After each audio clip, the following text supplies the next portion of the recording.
আল্লাহ রাব্বুল আলামিন এই সূরার মধ্যে কাফেরদের কয়েকটা ত্রুটি আর মুনাফিকদের কয়েকটা ত্রুটির কথা বর্ণনা করেছেন।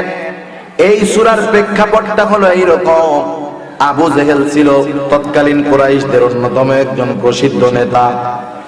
আবু জেহেলের অভ্যাস ছিল, যখন কোন সম্পদশালী ব্যক্তি মৃত্যু মুখে পতিত হয়ে যাইত, ওই লোকটার যদি আত্মীয় স্বজন না থাকতো আর ওই লোকটার যদি একটা নাবালক বাচ্চা থাকতো, তাহলে আবু জেহেল ওই সম্পদওয়ালা লোকের কাছে গিয়ে বলতো, ভাই তুমি তো দুনিয়া থেকে হয়তো কিছুক্ষণ পরে চলে যাবা, কিন্তু তোমার মৃত্যুর পরে তোমার সন্তান থাকবে, তোমার সম্পদ থাকবে। তোমার সন্তান হলো নাবালক, তোমার রেখে যাওয়া সম্পদের সংরক্ষণ সে কিভাবে করবে? তুমি মারা যাওয়ার পর তোমার সম্পদগুলাকে অন্য মানুষে দখল করে নিবে, তোমার সন্তান তোমার সম্পদ থেকে বঞ্চিত হয়ে যাবে। তার চাইতে একটা কাজ তুমি করো, তুমি যদি সব মানুষের সামনে বলে যাও যে আমার মৃত্যুর পরে আমার সন্তান এবং সম্পদের অভিভাবক হলো আবু জেহেল, তাহলে তোমার সন্তানও ভালো থাকবে, তোমার সম্পদগুলাও সংরক্ষিত থাকবে। এরা আবু জেহেলের কুটনামি, মিষ্টি কথা কইতাছে, মুখে মধু অন্তরে বিষ। কথা বুঝতে পারছেন? এবার লোকটা মৃত্যুর আগ মুহূর্তে চিন্তা করে, কথা তো ঠিক, এত কথা বললে হবে না তো, কথা বন্ধ করতে হবে, কথা বন্ধ করতে হবে।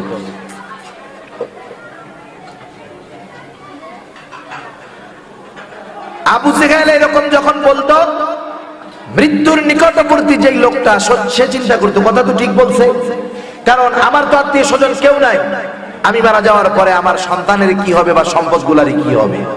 আবু জেহেল তো দলের সর্দার, লিডার, নেতা। আবু জেহেলরে যদি জিম্মাদারি দিয়ে দেওয়া যায়, সম্পদ তো বহুত দূরের কথা, আমার সন্তানের দিকে কেউ চোখ রাঙায় তাকানোর সাহস পাবে না। এই চিন্তা করে ও মরার আগে ওসিয়ত করতো যে হ্যাঁ, আমি আর আমার মৃত্যুর পরে আমার সব সম্পদ এবং সন্তানের অভিভাবক হলো আবু জেহেল। এবার লোকটা মারা যাইত, ও কি করতো? ওই ইয়াতিম সন্তান যখন বড় হইতো, সম্পদ যখন তার কাছে চাইতে আসতো, আবু জেহেলের কাছে ঘাড় ধাক্কা দিয়ে বের করে দিত, এলাকা থেকে বের করে দিত, বলতো সম্পদ যদি চাইতে আসস তোর খবর আছে। এটা আবু জেহেলের একটা চরম খারাপ অভ্যাস ছিল।